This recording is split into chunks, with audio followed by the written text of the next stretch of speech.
what happens when a seller doesn't engage with a real estate professional early enough, and maybe how early should they engage? The earlier, the better. It's true. It is. Yeah. Well, it sounds weird, but it's never too late to call us. Can you speak to the timing on getting a house to market? There's always been the traditional spring market. Yeah. Like, we got to get ready for spring. We got to get ready for spring.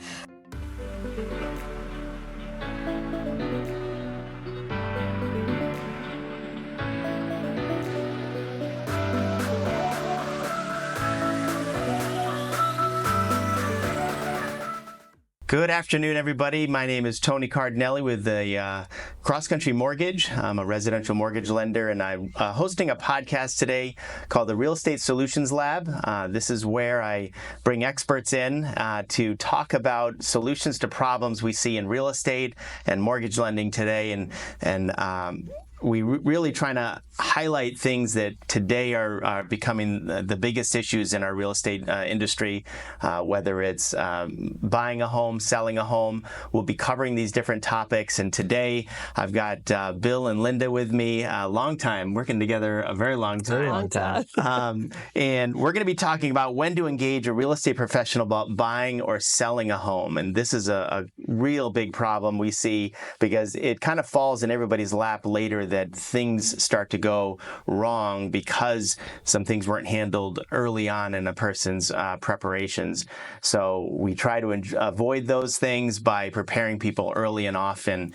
And this is one thing I'd like to talk to them about different solutions. So Bill Pazricki, Linda Arpino of the Pazricki Arpino Real Estate Team, if I say that fast. Keller Williams. Yes. So I just want to introduce our guests briefly. I've known Bill and Linda for quite a while. We've worked together on many, many transactions. And so we have a lot of experience working together, so we can easily talk about things we've worked on together. But also, I'd like to hear a little bit more about how you got in the business and perhaps why a team. I hear a lot about real estate teams, and I've never been had a chance to sit down with one like this and really understand why a team brings a lot to the table. So that'd be a great place to start. Sure. Okay. So I got in the business, so we've both been in it about 21 years now. And I have a background in financial services marketing. And then when I moved out to Chelmsford, it was a little bit more to commute into Boston every day. So I did that for about a year and a half more when I moved out this way, and then started to think about what's another career choice that I can use. My marketing, client services was always a background of mine as well. And I always loved watching HGTV. And I'm thinking, wow, it's going to be just like HGTV. So why not real estate? Yeah. And that's how it started for me. Holy cow. Yeah. Great. And similar, I came from a high-tech marketing background in security. So I was doing firewalling and VPN when they were first starting. Wow. And through that, got sent away by a few companies as people grew. Yeah. So I was looking for something different as well. And when it comes down to it, it sounds a little cold, but when you go to put a house on the market, it's a product. I'm used to bringing products to market and selling them and finding out the pricing and the contingency and what's that rolling thunder marketing plan that you want.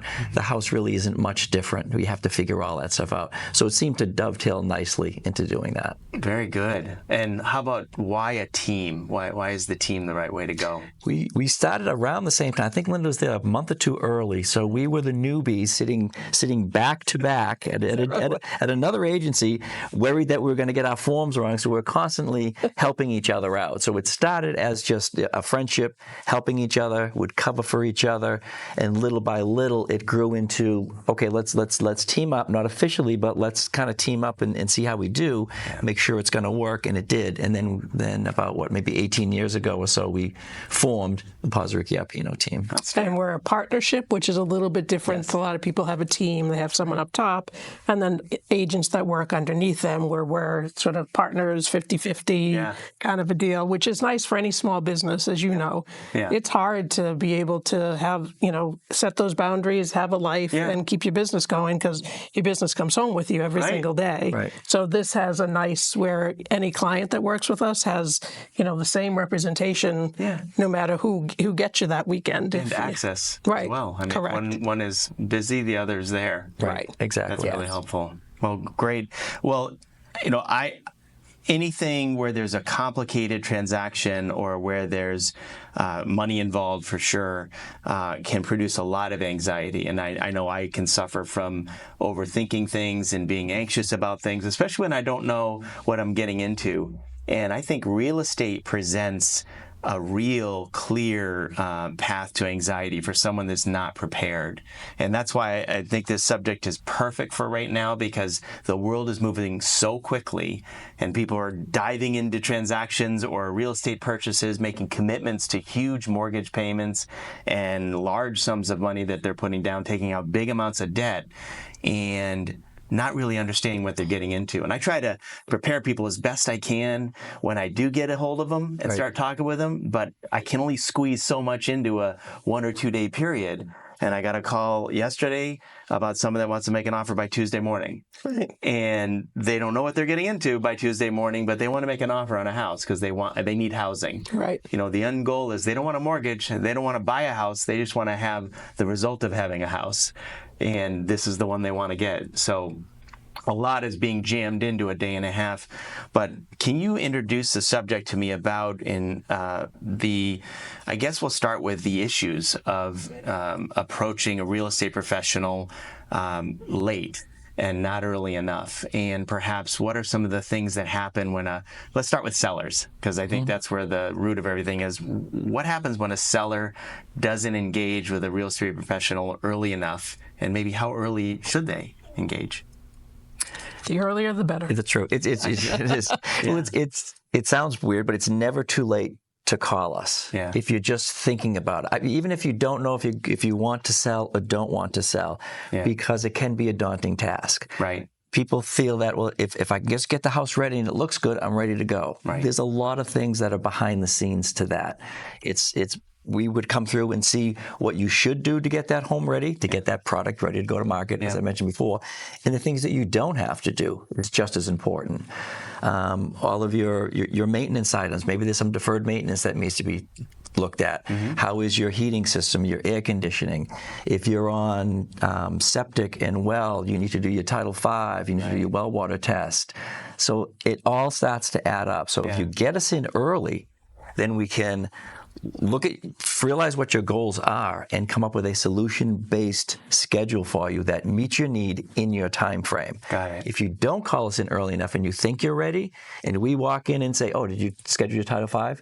Are you going to take care of that stuff? Are you going to paint a little bit? Now it becomes stressful. And now their time frame is off.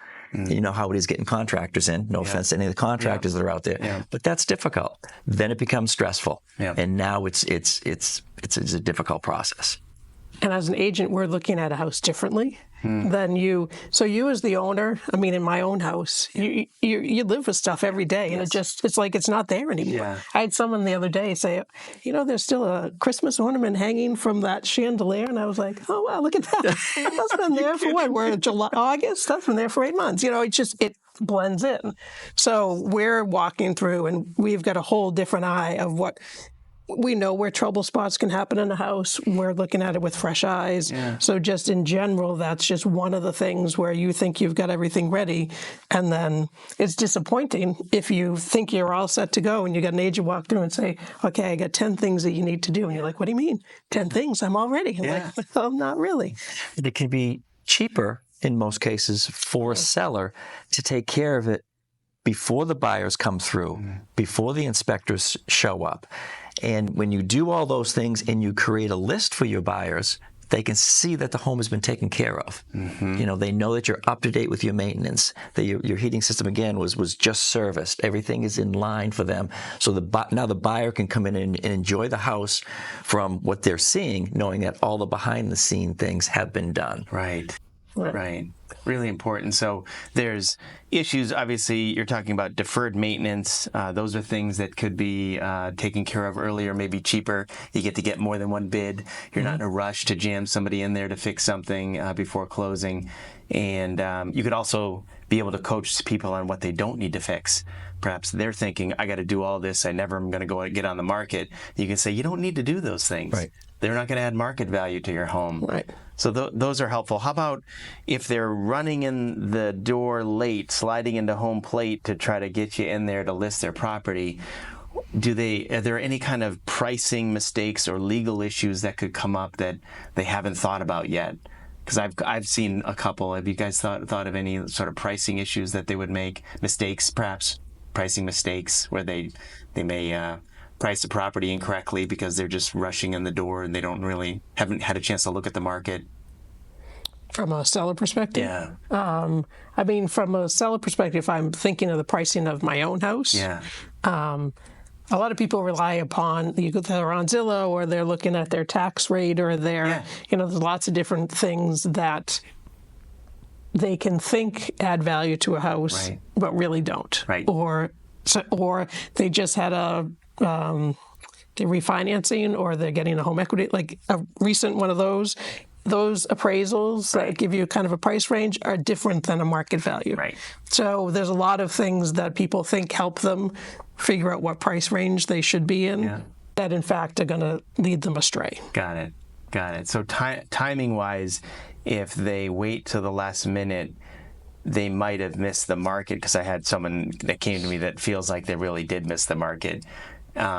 Is it true that there are better times than others to list your home, and that, it's better to have that education up front? Like, can you speak to the timing on getting a house to market? Sure. I think that there's always been the traditional spring market. Yeah. Like, we got to get ready for spring. We got to get ready for spring. And yes, there is definitely a spring time frame. New buyers come in each year. It's an annual thing. They put, okay, next year we're going to start. So there definitely is more buyers that enter in that time frame. But you also do have more competition, so it kind of goes hand in hand. And a seller thinks of spring as like when all the flowers are blooming and everything's, May, for instance. That that's too late. Mm-hmm. If you're truly looking for that spring and the most amount of buyers, and that would be like March, weather determined. Yes, I was just going to say that, yes. Spring market can be February, March. Yeah. Right. The real estate spring market is not the spring market that people think of, because the buyers are starting early. They're doing their project management and backing everything up. So if they're interested in a school system and get their children in a school system, they understand, especially in this market, they've got to start looking in January, February, and hopefully Mother Nature is cooperating. Right. So when they're done, finally finding something and securing it, they're in that time frame that they can get them into that school system. As long as they have a P&S sign, they can sign them up for the school system that way. Right, but if I want to move in June, if it takes me a couple months to find a house, I'm back to May. If it's 30 to 45 days to get it from start to finish, now in April. Yeah. So it definitely, the earlier on the earlier end of spring is, and there's not, though, as much of an up and down as there used to be. And I think technology speaks to that fact, that keeps us all active and dinging the phones. We've got my search set up and I'm getting it daily. Yeah. So it doesn't let you take the time off like it used to. I agree. I think, though, traditionally July tends to be a slower. July is a huge vacation month. It is. So that tends to have a little bit of a slower. If someone's saying, tell me when I shouldn't, we sell houses in July, list them too, but that's probably one of the slower. And then when you get to the true holiday, Thanksgiving, Christmas time frame, those, if I were to pick, those would be the two slower I would pick. Slower. Yeah. That would be slower for buyers coming to see your home, but also less competition. Correct. Of sellers selling their home. So there's there's some involuntary sellers as well sometimes. And I've run into these involuntary sellers, whether it's a divorce situation or a death in the family, an estate sale. These can be rushes. Sometimes you have to get it done quickly. Other times it drags itself out, or you're not prepared because you're trying to do a bunch of repairs to the house thinking you got to get all this done. I've heard of clients that with estate sales where a family member's passed away or parents, and then you're in there trying to clear out the house and sell it and get rid of stuff.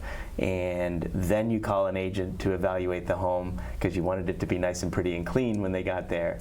And you're starting to miss the market, and you're missing things. You're doing things you didn't need to do. Can you speak to any of that? Well, right, and that's important to Carlson, obviously, because there's that estate sale and the attorneys that you need to get a hold of to make sure that you have the right to sell the house. Yep. And sometimes that gets overlooked, and they say, we're ready. Right. And I say, great, the deed is still in mom and dad's name, and mom and dad are not here anymore. Yeah. So have you talked to an attorney about that? And a lot of times you get the blank look on their face. And that, unfortunately, can take some time to do. Yes, it can. So that is another reason. So estate issues, that's where I was thinking the legal compliance stuff that comes in that kind of delays sales. Like we just had a closing delayed a week because they couldn't get the license to sell in time, and we had to push the sale out. So those are issues I've seen with sellers. Anything else you can think of? I mean, clearly maintenance and putting the house together, having it staged properly, and taking the proper time to do that. But I'm gonna go back to the selling the mom and dad's house for a minute. And you said they want to wait till it's all pretty to call us in. Yeah. We can see through all that stuff, and we can also, through our years, we've got a lot of affiliates that can help them. So what do I do with all the mom and dad stuff? Yeah. Well, we can recommend certain places to bring it.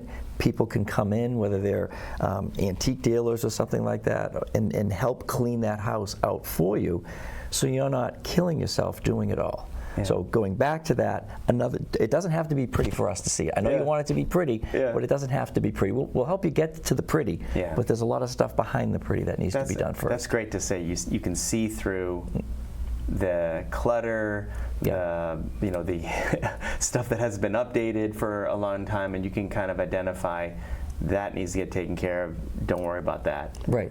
And that's helpful. And put it in a chronological order for them. Yeah. Of what they really need to take care of first. Yeah.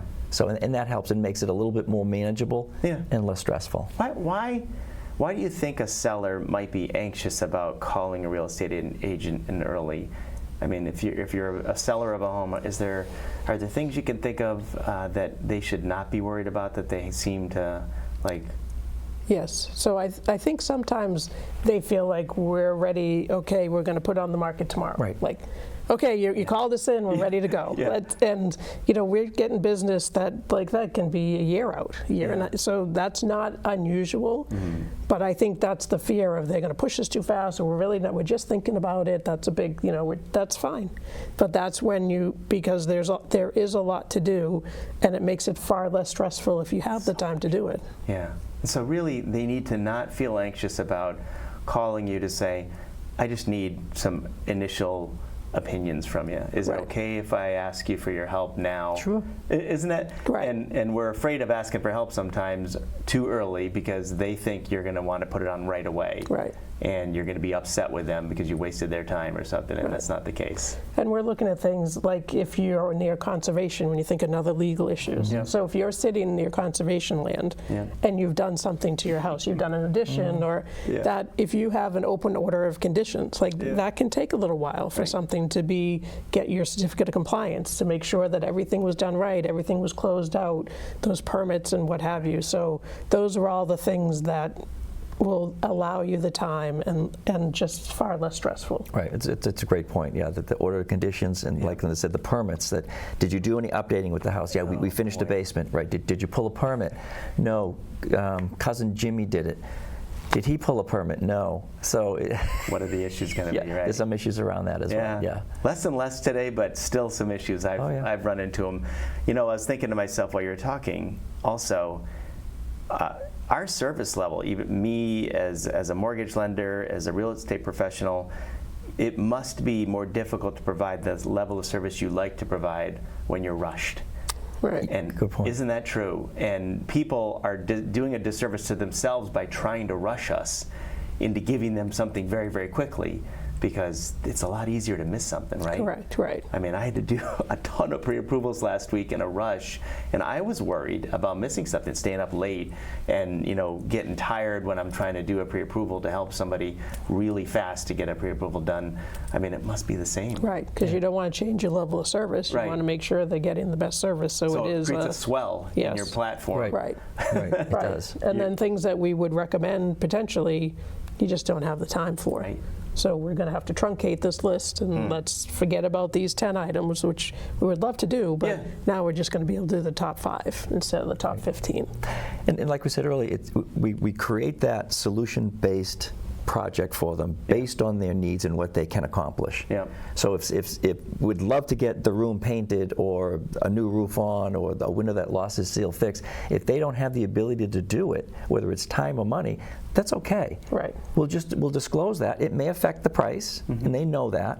So we're putting in front of them, if you do all these things, this would most likely be our suggested list price and sell price. If you can't do them, that's okay. Yeah. It's going to be here. So what do you want to obtain? Is making that extra money important to you, time and effort? Sure, then great. Let's do it. And you don't have to rush to get it on. We can pick that time frame that works for you. That's perfect. That's perfect. I had a house in Wilmington. My wife and I bought our first house, and we were going to finish the basement. And a real estate appraiser gave me the greatest advice. He said, don't put all of the type of high-end materials and money into the basement that you would put into and finishing an attic or finishing a bonus room, because it's not gross living area all the time. It's not going to be dollar for dollar like an upstairs would be. Correct. Like a kitchen might be. Correct. Yes. I thought that was great, and those are the kind of nuggets of information you can give somebody way ahead of time. To hey, don't bother updating those lighting because it's not going to help. It's not going to help you get a bigger price, which is what you want. That's right. As a seller. Yeah, and there's certain what they call money rooms of the house. Yeah. Your kitchen, your main bedroom, or the nice big family room. Concentrate on those. Don't worry about the crazy color that might be in your son's room. They can overlook that. Yeah, if we can get it painted, great, but that might not be on the A list necessarily. Right. I love it. So let's make a shift over to buyers and talk about why buyers should engage with a real estate professional early on. What are some of the advantages of talking with you, just having a consultation with you ahead of time? Because people understand they need to move, they have a general idea where and what kind of house they want to be in, but maybe your budget can't accomplish all those things. So to sit down early and say, here's what I'm hoping to do, here's what I'm hoping to be in there, now we can bring up questions about, okay, what have you thought about this area, and what do you need to be close to? Do you need transportation? Where are you heading? Where's your family? And if what they were thinking cannot be accomplished, we can kind of steer them to, have you thought about this town? This town is growing, so it hasn't really hit the, prices aren't as high as when you're getting closer to Boston, but has a lot of great amenities of what you're looking for. So have you thought about looking in this particular town? So it helps sometimes broaden or narrow somebody's search to be able to talk through with us what they're looking for. So geographically, you can isolate their needs better, maybe expand their horizons a little bit. Type of property. Maybe they didn't think about buying this type or that type. Maybe they don't even know about it. Right. They don't realize that there's things called single-family detached homes that look just like regular houses. Right. Yes. That might satisfy a need. Financially, obviously I'm a mortgage lender, so I can see clearly the need for someone to get prepared ahead of time financially. And also, again, if you get, you don't buy a house every day, I say to people, if you could spend some time just getting a little bit of education, upfront knowledge, preparation, it removes a lot of the anxiety, and I think also helps people to act quickly. Right. We just did this. Exactly. And we do a buyer consultation. So the two of us will sit down together with the individual, whether they come in our office or we do a Zoom call and find out, like Linda said, really what they're looking for, especially first-time buyers that haven't been in this. We're going to ask them, what's your long-term goal with this? Well, I just want to get in the market. I want to get a quick condo. Well, great. What's after that? Are you going to rent it? Are you going to sell it? And figure out what's going on, because when we're looking for homes for them, we're going to go back and say, remember you said you were going to buy this, live here for about 5 years, and then rent it. So you really should be looking at maybe 2 bedrooms. They sell more. Or this town is a better rental market for you to do in. So it's good to know what their long-term goal is, and they may not know what their long-term goal is. So like Linda said, we're going to ask the right leading questions and try to help them figure that out versus just, I want to buy a house. That's great. Is there anything with market dynamics that can affect a buyer's, whether it's timing or anything like that, where a buyer should be talking with you earlier because of, how the market's moving? Have you run into any challenges where buyers have come to you too late and missed an opportunity or something like that? When some people try and time the market, that tends to be a tough one. Well, we're in that situation now where yes. rates are still a little high. They're coming down, but house prices seem to keep climbing. And I hear a lot of people saying they're going to go sit on the sidelines again because rates are still high and it's frustrating. Mm-hmm. Right. Where do you see that causing problems for people as they wait too long?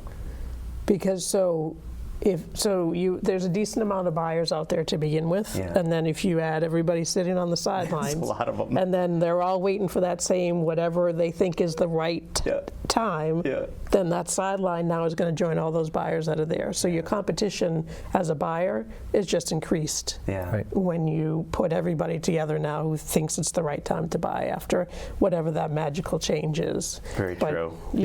I'm sorry. Go ahead. It's always the right time to buy if you can get the right deal. Right. And if you can figure out exactly what you're looking for, get in at the right time. Talk with someone like you that says if I buy now and I could refinance later, or is there a buy down program still available, or what other programs are available for me that make it worth to beat your own competition that's out there. It's a tough buyer's market right now. It's still in the seller's favor. The competition is there. But I wouldn't sit on the sidelines if I was a buyer. Let those other people think that way. Keep going after. We've written a lot of offers, and sometimes they don't get it on the first, second, or third, or fourth one. But you stick with it, and you'll find that perfect house for you. So you and I started talking about this subject a little while ago, and this subject we're talking about now. What was on your mind? How does this make your jobs less fun or more difficult when people wait too long, or more fun when they don't, when they talk with you early? Can you speak to anything like that? Talking to us early, we can work better as a team long term, I feel, and we really know what they're looking for. Right. And the more comfortable, what I find is the more comfortable they get with us, the more they'll start to tell us. They trust you. Yes. And the other thing is we know everybody is busy. So it's like, I'm busy with work, I'm busy with that. That's okay. I'll go preview for you. I'll remember the list of things you told me. I can go look at the house and say, hey, Tony, this one might work for you. It checks a lot of the boxes. Or I go there and say, it's really not going to work. We should have Google mapped this one before I showed up. It's right next to the power lines, or you're going to hear the highway noise or something like that. So use us to go and preview for you as well if you're too busy. But the earlier you come and the earlier that we can create a relationship, a trusting relationship, it's all the much better. And we've worked with buyers for a long time. Yes. We work sometimes well over a year, and that's okay. Because they'll come and they'll apologize. I'm dragging you around all the time. It's like, no, you're not. That's okay. Right. And plus, I'm seeing the inventory. I may not have looked at that house if I didn't have somebody looking for it or asking to look for it. Now I know more about it. So if I do get another call, I can talk to them and say, yeah, I've been in that house. That's a great way to look at it. I didn't think of that. Linda, how about you? Any thoughts on what do you like your job better when you get to speak with the people earlier? Well, it gives us I guess more time to truly understand what it is they're looking for. And that makes a better fit for the house. It makes the process a lot easier, because there's stress on both sides, seller and buyer. It's a stressful either way. So it's a stressful time for that buyer, and it would increase, and the transaction may be not as comfortable. If you're trying to do it and jam everything in and learn the market as you go, because that's another, unless you're really seasoned out there doing a lot of transactions, you may have purchased before, but maybe that was 20 years ago, or maybe you're a first-time buyer. So there's just a lot to learn, and as we go, because it's a lot when we do our Zoom consultation, you're going to get a lot of information, but we keep talking about that as we meet at houses and talk through. So the education doesn't stop just at that one time, and then the more time you have to work with someone, the more education, and the better that person just feels all around. I love it. Right. And we pride ourselves on excellent service. That's what we want to provide. And if it's too rushed, sometimes it's hard to do that. If they call up and say, I want to get in this house, we've never really met them before, we don't even know if are they pre-approved, or what's their financial situation. If it's a seasoned buyer that we've done before, maybe we'll some of our contractors or flippers. They know it. They might call us and say, I just saw the house. Great, Tony, let's go. We've dealt with them before. They understand everything. Not the first-time buyer, or it doesn't necessarily have to be a first-time first-time buyer, that's unfair. But someone that didn't plan on moving, saw a house that they think they want, and they want to run out and look at it. Yeah. And then a lot of people, like, online information is great. There's the mortgage calculators and all of that. But it's very disappointing if you put that in, and then we say, when we have our consultation, we say, have you done your pre-approval? No, not yet. Okay, let's talk to Tony. And then you're going to get all the information that really gets you to that pre-approval. Yeah. And they get sometimes disappointed if that's not exactly what they thought they were coming after. So true. Right. Yeah. So true. And I'm sure, like you tell them too, is that there's the pre-approval, and then there's your budget. Yeah. I think it's two different things, and we'll tell people you may get pre-approved for a certain amount, but what is your budget? That's right. That you want to work from, and let that loan officer know. Here's almost work it backwards. I want to spend $3,000 principal, taxes, and interest. You do all your magical Very math, easily. and then come back and say, okay, Bill and Linda can look for a house up to X amount for you. Yeah. That I think makes it less stressful as well. Yeah. Very good. This is excellent. Is there anything else you want to talk about on this subject, particularly with respect to people that are either going to wait too long to engage with a real estate agent, or if they could maybe think ahead of time and just reach out to you? Is there anything else you can say on this subject? Well, I'll go back to the sellers, and maybe a reason why they don't reach out early. There's no obligation. Yeah. Just because we showed up and we're starting to help you and answer some questions, there's no signed contracts. Yeah, I would love to sign a contract right away and do it, but don't feel pressured into it. Get to know us. Yeah. We want to make sure that the team really works together. We want to understand what your goals are. We want to understand the house. We want to make sure we can market it properly. We want you on our marketing team because you know the house the best. Yeah. So it's important to do that up front, and there's not an obligation to have us come in and have a conversation. Great to know. That's really great. So if somebody wants to get a hold of you guys, what's the best way for them to reach out to you? Do they engage you over text, email? Is it a phone call? What's the best way? Yes. Any Any and all. Any and all of those? Yeah, I mean, we're on social media. We have email, cell phone. Okay. There's two of us, so Yes. you always should be able Call to get either one of one of us. you? Right. That yes. doesn't make a difference. Yeah. And would they start with a quick phone call? Would you meet them in person usually? Right. So typically, someone gives a call or sends an email, and then we suggest the next step would be our buyer or seller consultation. Got it.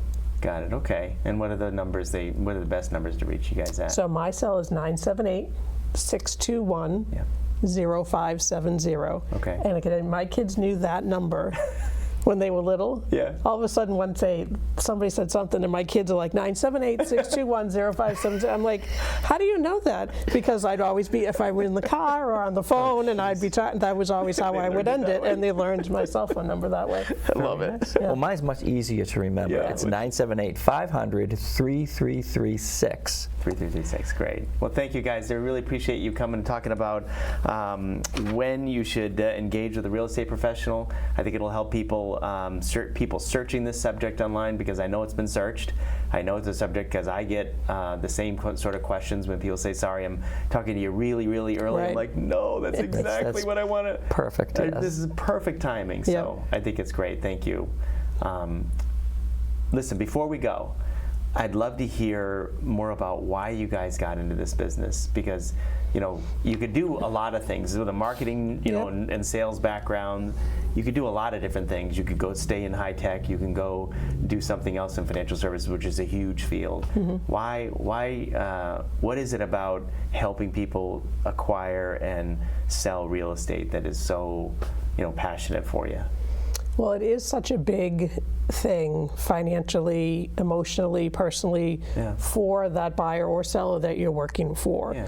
And there's nothing quite like it to be able to be the person who helps them find and accomplish their goal of what they're trying, and sometimes they're real happy goals and sometimes they're not as much, but to be able to get them to the point of where they want to end up and do that for them seamlessly, and to build relationships with them, because we have people that refer us most of our business comes from referrals. Right.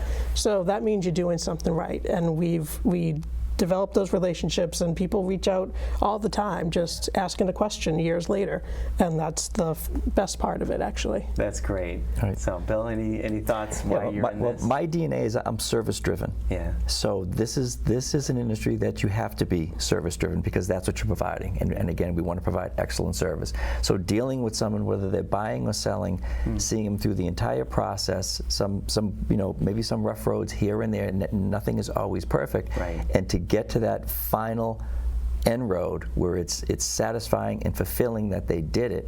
Because sometimes you can sell a house and you don't feel fulfilled. Sometimes you buy a house and you got cold feet. We don't want any of that. Yeah. And we tell people to take, especially buyers, take your time. It's not like you bought a pair of pants and you can bring it back if you don't like it. You want to make sure that this is the right one for you. And for the sellers, again, call us early so we can make sure that it's a non-stressful process, and you can feel good about taking the home that you were in for many years, loved, and handing it over to the next set of buyers that are going to love your home the same way you did. Yeah. So service is tossed around a lot these days. I mean, it is. I mean, it's what everybody will claim that they provide high levels of service. What does it really look like for a seller to receive a high level of service from you? Like, what should they expect when they're working with you that says, wow, this is a high level of service? Have you guys ever thought it? It's interesting you say that, because sometimes somebody only has one real estate agent and they don't know the difference between good service and bad service. And they can't sell a house every day, so they can't test them out all the time. Right, exactly. So it's interesting, that kind of service, as you mentioned, question. So I think the real test of service is, I think Bill used the word like fulfillment, like you feel fulfilled at the end of that transaction. There's always going to be stress, but you felt like you had the least amount of stress in that, and you always knew what was coming next. Right. So that you were prepared for the next step of the process. That sounds good. I mean, that to me, like, anxiety for me is not knowing what's coming, and relief and being calm is when I've thought about, I've seen the timeline, I know what's coming down the road. So, and it sounds like we can tie that right back into starting early. Correct. Yes. Right. Exactly. Well, I'm the same way. I'm a list person. I have to have things, and my list has to, and I like to check things off the list. Right. So it is important that we create, again, and it's a solution-based list for them. So if we understand what they want to do, can they do it? So this is going to be your list. This list is going to be different from somebody else, and we can work with either one of them, provided that you call us in early and that we can figure it all out for you. Very true. Very true. Now, there's something on the table right now with how buyer representation has changed and has been talked about a lot. I'm starting to get a lot of phone calls from buyers that are just out there on their own, free agents. They think that they don't need any kind of service when they're going to open a door and look at a house. And I'm asking them very hard questions as I start talking with them, about how confident are you with negotiating with a highly skilled professional real estate agent who's representing the seller, and how much do you know everything there is to know about a home and real estate, and compliance issues and legal issues with buying a home. And a lot of those blank stares are coming back at me like, I don't know, I need to know that. Right. Why do I, can I just look it up online? Are you guys, how is it you're dealing with this change in how you're having to work with buyers in a different way? Or is it even different? And how should buyers be really looking at this? So from a buyer agency agreement, so I guess the difference perhaps someone might be feeling is there's a requirement in how to sign a document as a buyer agent. Like you're committing to work with and hiring a professional to work with you to buy a home, whereas it never was that formal before. Right, there was no need, people have used them all the time, but there was no requirement. Right. So a lot of people never used them. Most probably didn't. Right. And it's the same, I guess if you looked at it's the same job. Yes. On either side. I'm either going to list your house and help you sell it, and here's my contract to do that, or I'm going to work with you to make sure we get you the best purchase as a buyer agent, and we're going to sign a contract to do that. So I guess it's It's been a lot of talk. Yeah. I don't think there's a huge change in how we would go about working our business anyway. Right. Right. It would be a matter of probably paperwork and just, I guess, a more clear understanding from a seller side and a buyer side exactly how that commission gets paid, because that's what the lawsuit, that's what it was all about. I guess is just the transparency of that piece of it. Absolutely. And that's why it's important to deal with and work with professional, seasoned agents like ourselves that know how to articulate that to a buyer or a seller so they're comfortable with the process going forward. So true. With this new ruling that came out, you're already seeing a lot of realtors leave the market. Yep. So that find what's going to happen. Yes, exactly. And you know, this is, I think there's some really good that's coming from this, because it is forcing both real estate and financial professionals, lenders, to work together earlier in the life cycle of a client to make sure that financially this is going to work out. Correct. There's no more Wild West, you know, throw an offer in and then figure out how to make it work and then maybe wonder what happens at the end and how much you're going to need. We have to prepare for this ahead of time, because there's a lot of numbers being thrown around early in a transaction that people need to understand ahead of time how things are going to get paid for, not just on the seller side but on the buyer side as well. And so I think it's been a great thing. I'm a numbers guy, so I love it. I love, you know, digging into this and having a new challenge to solve, and really it's kind of working out the same as it did before. So not a lot has changed with what's going to eventually, what the closing will look like necessarily. I think most of the time it's still going to be a seller crediting the buyer for a certain amount to pay for the services an agent provides to that buyer. And there may be abilities to finance it if they want to be competitive, but it all comes down to what the net to the seller is anyways, right? Correct. Yes. So, I mean, have you seen, because this is so new, you may not have a lot of experience with it, have you seen any challenges that you can speak to that we can give our listeners, you know, as a buyer, anything that they need to worry about or think about ahead of time?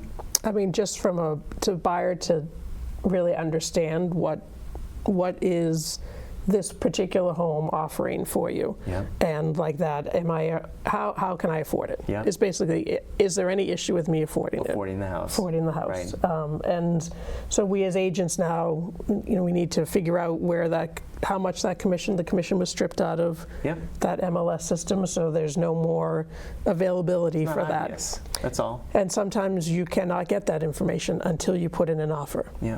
It depends on how the other agent is working, the listing agent, if they're going to tell you or not. So we're prepared to do either way. You know, we're prepared to write it in. We're prepared to work with you as the lender to make sure, you know, here's the multiple scenarios that this house could end up being. Do you see any issues with the financing on either of these three scenarios? Isn't that true? Right. So everybody has more knowledge, really, like you're saying, upfront going into a purchase than we did before. And a lot of that is kind of called out in that exclusive buyer agency agreement that they sign, and we highlight certain areas so they feel comfortable with it, as far as here's how we're going to go after that commission, here's how we could write it in the offer, here's how you could talk with Tony to maybe finance it. So all of that up front is discussed, so they know what they're getting into. So again, talking early to both of you, understanding what services they're receiving as buyers, and why that's important to their buying success and the success at winning in this market, but also how it's going to work out in the end financially. All of those are clear benefits. I think I'm talking about it when I talk to buyers. I know what kind of service you guys provide to buyers because we work together so many times. I can see the difference that you provide. So it's easy for me to speak to it. I think it's easy for you to speak to it. It's not easy for them to understand how is that different from anybody else. Right. You know. And so I'm doing my part in talking as much as I can about it. But thank you guys. This has been great. Yeah, thank you very much for having us. We appreciate it. Anything else you'd like to say? Any other questions you wanted to? What else I got? A little song and dance for us? Well, no. Is there any kind of like have there been other challenges or things that you really wanted to get out there, and questions I can ask you? I would say from the buyer standpoint, usually at this time of year it was slow, but I'm confident that the inventory is going to start to come back on. So hang in there with it. Don't get discouraged, even though it's hard. So it's the end of August, beginning of September. Is there going to be continued inventory growth in the area? That's kind of the question, I think. Is that a good question to ask you? Yes. Yes. Right. Okay. And how we can put together winning offers for them, especially if they've failed in the past. What's changing in presenting those offers to the sellers? What work can we do up front to make sure that we're putting the best offer in that the seller is going to see? Right. Because we're still in a multi-offer situation. Not as crazy it was in those COVID years, but if a house comes on and it looks good and it's priced competitively, you can pretty much be guaranteed you're in a multi-offer situation. You could speak to the area in which it's going to be more competitive or not as competitive, right? Right. Geographically? Right. Correct. Right. Okay. Depending on where it is, what's been selling, where price ranges, and I mean there's still homes that are overpriced, and you will see not every house is going. You see price changes, and the other kind of tricky part is we are in election year. Yeah. So that always does affect the market to some degree. Yeah. Interest rates are coming down already. So we'll probably see some more. The economy is finally slowing down, or the Fed is finally going, oh yeah, it is slowing down, and so they're going to start lowering the Fed funds rate. There's a trickle effect off into the mortgage world as well, even though they're not tied together. Right. The fact that the economy is slowing down, inflation is coming down, is really what the mortgage market is looking for, and we've been seeing it. So we should all expect to have lower interest rates, but I imagine a lot more competition as that rate comes down. But like you said, don't wait for it. Don't wait for it. Buy the house now, refinance later. Right. Competition from the buyers sitting on the sideline, or the sellers who have been waiting to put their house on the market to go buy something. So that's kind of like a double effect. Yeah. Well, very good. Thank you, guys. Thank you, Tony. Your time today. You're welcome. This was great. This is really good.